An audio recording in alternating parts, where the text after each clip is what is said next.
വിശുദ്ധ അഗസ്റ്റിന്റെ തിരുനാൾ ആചരിക്കുന്ന ദിവസമാണിന്ന്. സാർവത്രിക സഭയില് വിശുദ്ധ അഗസ്റ്റിന്റെ തിരുനാൾ ഓഗസ്റ്റ് 28-ാം തീയതിയാണ്. 27-ാം തീയതി അഗസ്റ്റിന്റെ അമ്മയായ വിശുദ്ധ മോനിക്കായുടെ തിരുനാൾ ആചരിക്കുകയാണ്.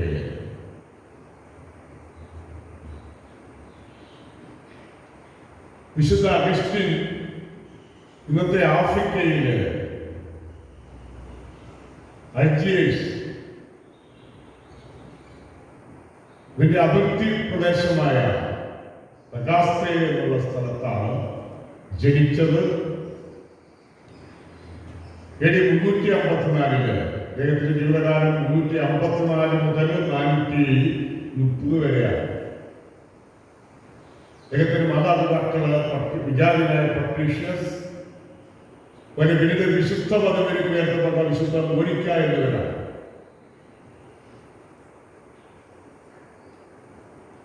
അദ്ദേഹം വിദ്യാഭ്യാസ അക്കാലത്ത് കാർത്തേജിലും റോമാ സാമ്രാജ്യത്തിന്റെ ഭാഗമായിരുന്നു. അൽജിയേഴ്സ് തുടങ്ങിയ ഭാഗങ്ങൾ പടിഞ്ഞാറ് റോമാ സാമ്രാജ്യത്തിന്റെ ഭാഗമായിരുന്നു. റോം, മിലാൻ തുടങ്ങിയ പട്ടണങ്ങള്, ഇറ്റലി പ്രദേശങ്ങള്, അതുപോലെ യൂറോപ്പിന്റെ കുറെ ഭാഗങ്ങള്, ആഫ്രിക്കയിൽ ഇങ്ങനെയുള്ള സ്ഥലങ്ങള്, ഇതെല്ലാം നമുക്ക് റോമൻ സാമ്രാജ്യത്തിന്റെ ഭാഗമായിരുന്നു. അതുകൊണ്ടാണ് അഗസ്റ്റിന് പിന്നീട് റോമായിലേക്കും മിലാനിലേക്കൊക്കെ യാത്ര ചെയ്യാനായിട്ട് എളുപ്പമായിരുന്നത്. അദ്ദേഹത്തിന്റെ വിദ്യാഭ്യാസം കാർത്തേജിലും മറ്റുമൊക്കെ നടത്തി. അതിനുശേഷം അദ്ദേഹം പ്രസംഗകലയെപ്പറ്റി അതിന്റെ അധ്യാപകനായിരുന്നു. അദ്ദേഹം ഒരു വലിയ പണ്ഡിതനായിരുന്നു. പ്രസംഗകലയുടെ അധ്യാപകൻ എന്നുള്ള നിലയിൽ റോമില് മിലാനിലൊക്കെ പോയി അദ്ദേഹം പ്രസംഗകലയുടെ പ്രൊഫസറായിട്ട് ജോലി ചെയ്തു. മനുഷ്യ ജീവിതത്തെ ഇളക്കി മരിക്കാനായിട്ടുള്ള കഴിവ് പ്രസംഗത്തിനുണ്ട്. അതുകൊണ്ട് ആളുകളെ പ്രസംഗകല അന്ന് പരിശീലിച്ചിരുന്നു. ജനങ്ങളെ നിയന്ത്രിക്കുന്നത് നന്നായിട്ട് പ്രസംഗിക്കുന്ന ആളുകളാണ്. അവർക്ക് സ്വാധീനം കൊടുക്കാനായിട്ട് കഴിയും. അതുകൊണ്ട് പ്രസംഗകല പഠിക്കാനായിട്ട് ഒത്തിരി ആളുകൾ ഉണ്ടായിരുന്ന കാലഘട്ടമാണത്. അഗസ്റ്റിൻ ചെറുപ്പത്തില് ജാതീയ പിതാവായിരുന്ന പട്രീഷ്യസിന് തന്റെ മക്കളെ വിശ്വാസത്തിൽ വളർത്തുന്നവരാൻ ആഗ്രഹം ഉണ്ടായിരുന്നില്ല. പട്രീഷ്യസ് വിദ്യാർത്ഥിനായിരുന്നു, കർക്കശക്കാരനായിരുന്നു, പെട്ടെന്ന് ദേഷ്യപ്പെടുന്ന ആളായിരുന്നു. ക്രിസ്ത്യവിശ്വാസത്തോടൊന്നും താല്പര്യം ഉണ്ടായിരുന്നില്ല. അദ്ദേഹം മരിക്കുന്നതിന് കുറെ നാൾ മുമ്പാണ് വിശുദ്ധ മോനിക്കായുടെ ഭാര്യയായ മോനിക്കായുടെ പരിശ്രമവും പ്രാർത്ഥനയും വഴിയായിട്ട് വിശ്വാസത്തിലേക്കും കടന്നു വന്നത് മാമോദീസ സ്വീകരിച്ചുകൊണ്ട്. അഗസ്റ്റിൻ റോമിലേക്ക് പോയപ്പോൾ അമ്മ പറഞ്ഞു മരിച്ചു കഴിഞ്ഞിട്ടാണ്, പിതാവില്ല. 18 വയസ്സുള്ളപ്പോൾ പിതാവ് മരിച്ചു. അപ്പോൾ അമ്മ ഈ മകനെ നല്ല വഴിയിൽ നയിക്കാൻ, നേർവഴി നയിക്കാൻ വേണ്ടി കൂടെ പോകാനായിട്ട് തീരുമാനിച്ചു. മകൻ വിട്ടുകൊടുത്തില്ല.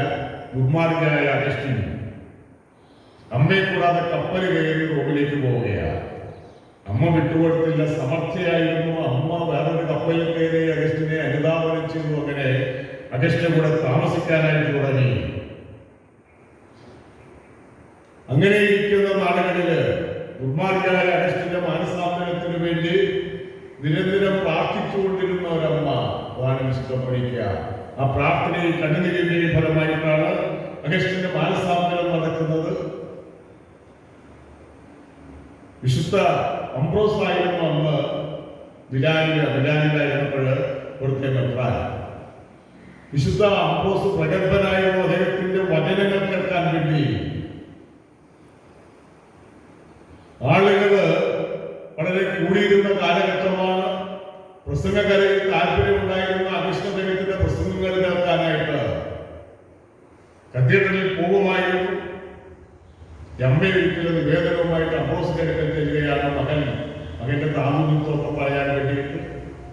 അമ്മയോട് പറഞ്ഞു, കണ്ണുനീരിന്റെ മകൻ ഒരിക്കലും നശിക്കുകയില്ല എന്ന് അംബ്രോസ് ഈ അമ്മയോട് പറയുകയാണ്.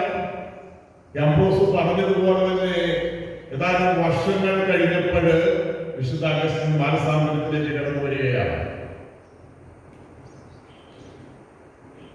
അമ്മ മരിക്കുന്നതിന് മുമ്പ് അഗസ്റ്റിൻ മാമോദിസ സ്വീകരിച്ചു. 388 ആശ്രമ ജീവിതം തുടങ്ങി സന്യാസിയായി, 390 പുരോഹിതനായി, 395 ഇപ്പോഴേ മെത്രാനായി.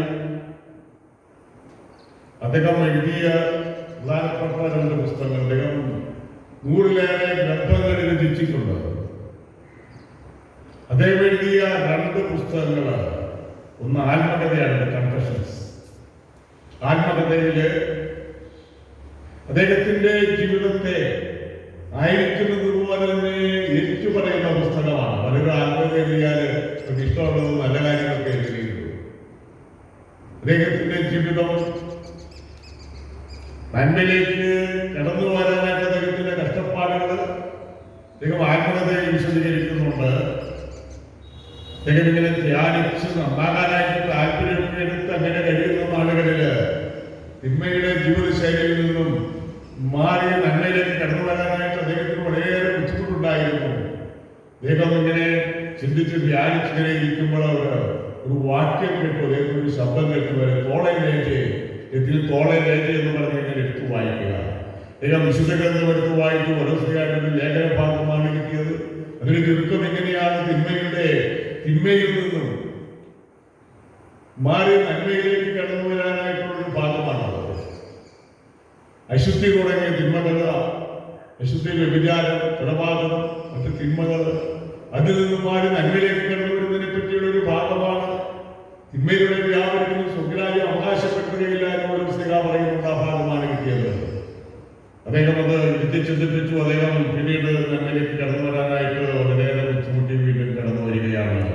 തെറ്റായ വഴികളിൽ നിന്നും നന്മയുടെ വഴികളിലേക്ക് കടന്നു വരുന്ന അഗസ്റ്റിനെയാണ് നമ്മൾ കാണുന്നത്. അങ്ങനെയാണ് അദ്ദേഹം പിന്നീട് മനസ്സാന്തരപ്പെട്ട് അദ്ദേഹം മാമോദിസ സ്വീകരിക്കുകയും വൈദികനാവുകയും മെത്രാനാവുകയും നിരവധി ഗ്രന്ഥങ്ങളുടെ കർത്താവാവുകയും ചെയ്തു.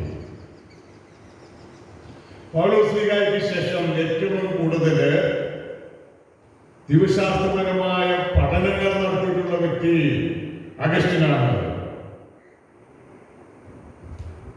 അദ്ദേഹം വലിയ പണ്ഡിതനാണ്, സഭാപിതാവാണ്, ദൈവശാസ്ത്രജ്ഞനാണ്, നിരവധി ഗ്രന്ഥങ്ങളുടെ കർത്താവാണ്. അദ്ദേഹത്തിന്റെ പുസ്തകത്തിന് ഏതാനും ചിന്തകളുണ്ട്.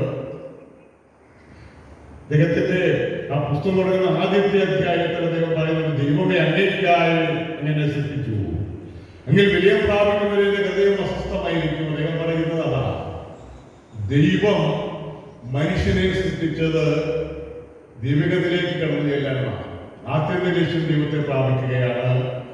ആ ലക്ഷ്യം സാധിക്കുന്നത് വരെയും ദൈവകൃപയുടെ വഴികളിലൂടെ കടന്നു പോകുന്നത് വരെയും മനുഷ്യന്റെ ഹൃദയത്തിൽ സമാധാനം ഉണ്ടാവുകയില്ല എന്ന വലിയ സത്യമാണ് വിഷ്ണു പറഞ്ഞു വെക്കുന്നത്.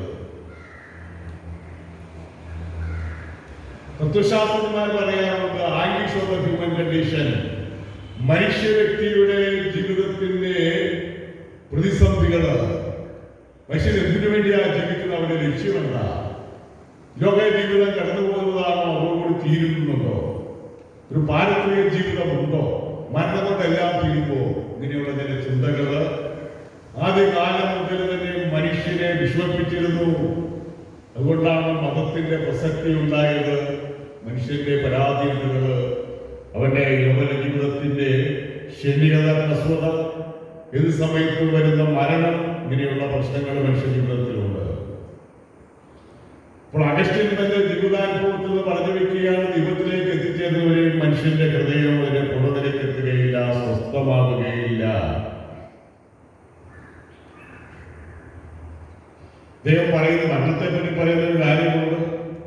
സ്വന്തം പാപത്തിന്റെയും അഹങ്കാരികളെ നീ എതിർക്കുന്നുവെന്ന സത്യത്തിന്റെയും അടയാളമായ മരണവിധി ശിരസിൽ വഹിക്കൊണ്ട് നടക്കുന്ന മനുഷ്യൻ, അദ്ദേഹം പറയുന്നതാണ്, സ്വന്തം പാപത്തിന്റെയും അഹങ്കാരികളെ ദൈവം എതിർക്കുന്നു എന്ന സത്യത്തിന്റെയും അടയാളമായ മരണവിധി ശിരസിൽ വഹിക്കൊണ്ട് നടക്കുന്ന മനുഷ്യൻ എന്ന് വെച്ചാൽ ഏത് സമയത്തും മനുഷ്യന് മരണം ഉണ്ടാകാറുണ്ട്.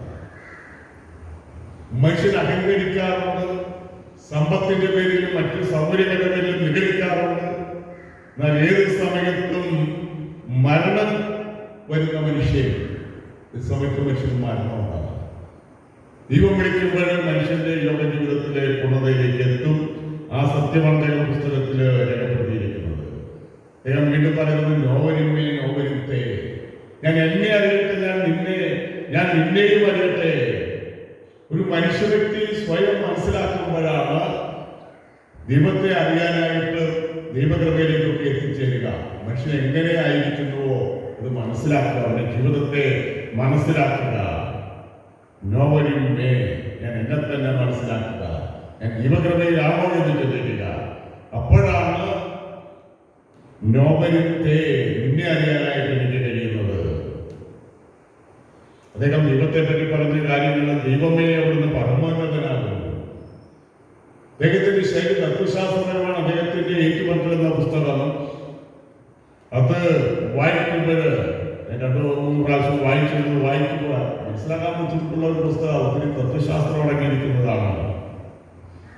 ദൈവം പറയുകയാണ് പുസ്തകത്തിൽ അവിടുന്ന് പരമോന്നതനാകുന്നു, ദൈവം പരമതന്മയാകുന്നു, ദൈവം പരമശക്തനാകുന്നു, ദൈവം പരമകാരുണികനാകുന്നു, ദൈവം പരമനീതിമാനാണ്, ദൈവം പരമസന്നിഹിതനാണ്, ദൈവം പരമബലശക്തിയാണ്, ദൈവം സുസ്ഥിരനും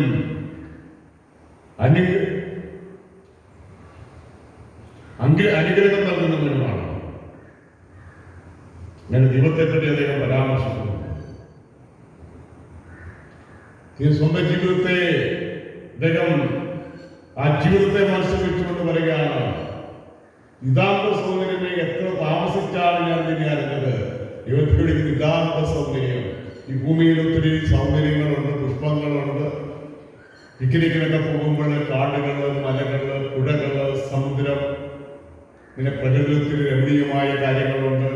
എന്നാൽ ദൈവത്തെ അന്വേഷിച്ച് പറയുന്ന നിതാന്ത സൗന്ദര്യമേ, ദൈവത്തിന്റെ സൗന്ദര്യം നിതാന്ത സൗന്ദര്യം. അതിന്റെ മുമ്പിൽ ബാക്കിയൊന്നുമല്ല. ഈ പ്രപഞ്ചത്തിലുള്ളതെല്ലാം ദൈവത്തിന്റെ സൃഷ്ടികളാണ്. അതുകൊണ്ട് ആവശ്യം പറഞ്ഞു വെക്കുകയാണ്, നിതാന്ത സൗന്ദര്യമേ, ഞാൻ എത്ര താമസിച്ചാണ് നിന്നെ അറിഞ്ഞത് എന്ന്. വിശുദ്ധ അഗസ്റ്റിന്റെ തിരുനാൾ നമ്മൾ ആചരിക്കുകയാണ്. തിന്മയുടെ വഴികളിലൂടെ നമ്മൾ ദൈവകൃപയിലേക്ക് എത്തിച്ചേർന്ന് ദൈവത്തിന് സമർപ്പിച്ച വലിയൊരു വിശുദ്ധൻ, നിരവധിയായ ഗ്രന്ഥങ്ങളുടെ കർത്താവ്. അദ്ദേഹത്തിന്റെ തിരുനാൾ ആചരിക്കുന്ന അവസരത്തില് അദ്ദേഹത്തിന്റെ അനുഭവങ്ങള്, പാഠങ്ങള്, അദ്ദേഹത്തിന്റെ ചിന്തകളൊക്കെ നമ്മുടെ ജീവിതത്തിന് വഴികാട്ടിയായിരിക്കേണ്ടതാണ്.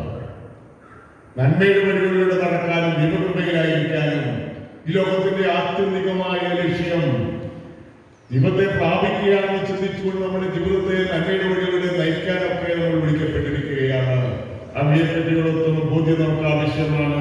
അപ്പോഴാണ് നമ്മൾ അനുഗ്രഹീതരാകുന്നത്, അപ്പോഴാണ് ദൈവകൃപയിൽ ജീവിക്കാനായിട്ട് കഴിയുന്നത്, അപ്പോഴാണ് നമ്മുടെ ജീവിതത്തിന്റെ പരിസമാപനത്തിൽ നമുക്ക് സന്തോഷത്തോടു കൂടി മരിക്കാനായിട്ട് കഴിയുക. ഇതാരുടെയും പരിശുദ്ധാത്മാ